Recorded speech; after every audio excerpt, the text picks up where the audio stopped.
warped perception. This is one of the most anticipated and exciting episodes that we have filmed to date. See-through rotary engine. This is episode 1 of the see-through rotary series. The purpose of this episode is to introduce you to what the Wankel rotary engine is and show you how it works before moving on to the more complex rotary designs that I'm going to feature in upcoming episodes. If you don't really know what the rotary engine is, the Wankel rotary engine is most well known for being used in the Mazda RX-7s, RX-8s, as well as the more antiquated Mazda RX vehicles. It has quite a huge and dedicated following amongst many groups of automotive enthusiasts around the world. The Wankel rotary engine has also been used in various aircraft and helicopter applications, snowmobiles, motorcycles, and all sorts of stuff. I brought in a friend of mine, Alex, from the YouTube channel Legit Street Cars to give us his automotive opinion on the rotary, since he is neck deep in the automotive world, and this is what he had to say. The rotary engine is an internal combustion engine, accomplishing the same task as a piston engine, but using a different process. The main difference between a rotary and a piston engine is that the rotary engine doesn't need to convert the up and down reciprocating motion of the pistons into a rotational force. The main advantage of the rotary engine is how much power it can make for its size. Take, for example, the latest Mazda RX-8. It was only a 1.3 liter, but it made 232 horsepower. And we're not just talking displacement here, we're talking physical size of the engine. These engines are very small compared to a typical 4-cylinder. And this is how the engine looks that I'm going to use for this episode. This is a Wankel rotary model aircraft engine. It's really simple, which is why I chose to use it. And this is the engine with the front taken apart so we can see inside. This is the simplest Wankel rotary engine that I know of. It has no ignition, no cooling passages. This is air cooled, but the principle remains the same. If we take a look at the components here, we can see that there's two main moving components. There's the rotor, which is that triangular shaped thing, and there is the eccentric shaft, which is the crankshaft equivalent in a piston engine. Apart from that, we have the rotor housing right here, and in this case, a glow plug, the carburetor, and the exhaust port right here. And if we spin this in the direction of operation, it pulls the air-fuel mixture in through the carburetor, compresses it, it gets ignited, then we have the power stroke, which pushes that rotor, and then the exhaust stroke, which is kind of combined with the power stroke. We can see there's only a couple of moving components inside this engine. In comparison to the piston engine, where we have a piston, valves, crankshaft, connecting rod, camshaft, valve lifters, valve springs, and other moving parts. And there's a couple more complex designs, but this is the one that I'm going to use to show you the basic principle. Now first I'm going to start this up to show you just how crazy this little engine sounds.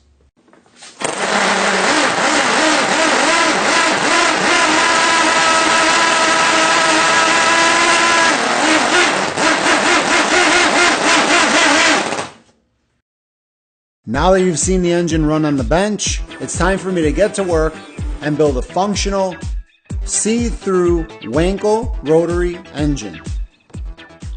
Okay, so this is where I'm at. I have my see-through rotary engine built, ready to start for the first time. So let's get this thing started up so we can see what the inside of a rotary engine looks like while it's running.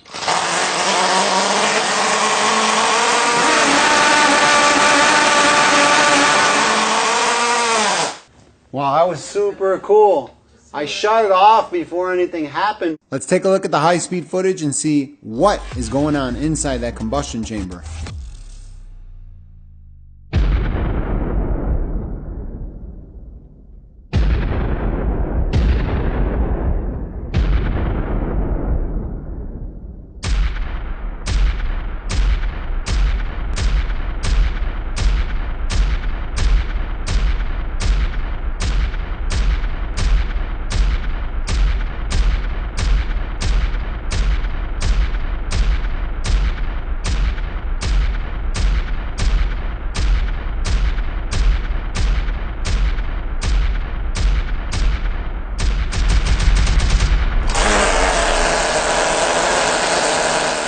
That was pretty cool, but it was kind of hard to see the combustion cycle.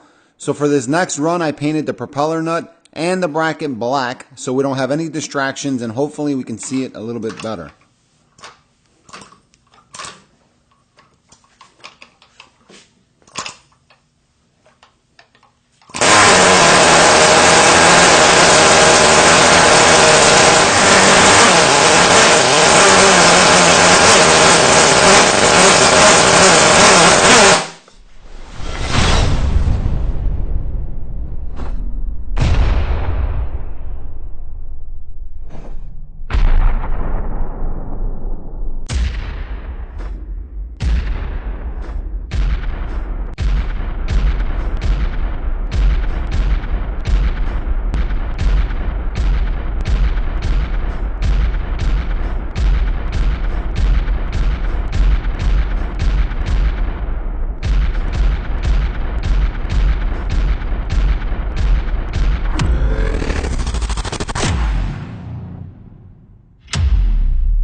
Now that looked pretty cool, but it was kind of hard to see the combustion process.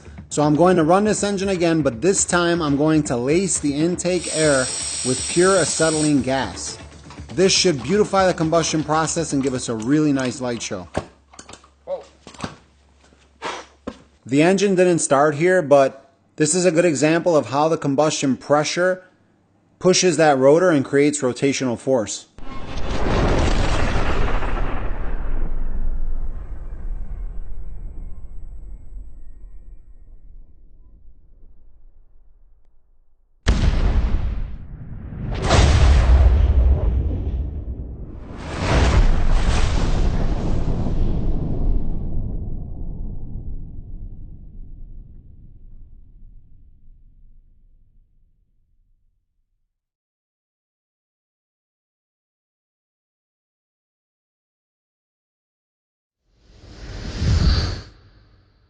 I could swear that happened in another see-through engine episode.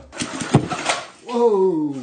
I'm going to try it with the torch a little bit closer and see what happens. I don't think this engine's going to start right up while injecting acetylene. I'm going to get it started on nitro first and then open the acetylene.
I hope I made that simple enough for everybody to understand, but still entertaining enough for those who already know how it works. That concludes this episode of the See-Through Rotary series. I thought that was pretty amazing that we're able to see inside of the rotary engine as it's running. And I figured this was a great opportunity to show everybody mainly how the combustion process works in the Wankel rotary engine. That's mainly what I was focused on here. And again, this is episode 1 of the series. I'm not going to tell you which rotary I'm going to feature next, but make sure you subscribe so you get notified. And that's about it. Let me know what you think in the comments below. Are you still here? Well, if you got this far, you're all the way at the end of the video, and I figured I would share a fun fact with you. That last scene of the see-through rotary burning acetylene took 226 takes. I literally just finished shooting. My hands have blisters from pulling this string over and over and over. I changed the string about 10 times. Finally, I got it to start, got the mixture just perfect, and I guess that's what you call dedication, because I think it was worth it. yeah, I've never seen a see-through rotary run before, and I've never seen a rotary burn acetylene. See you in the next episode. I can't wait to do the next rotary episode. See you guys next time.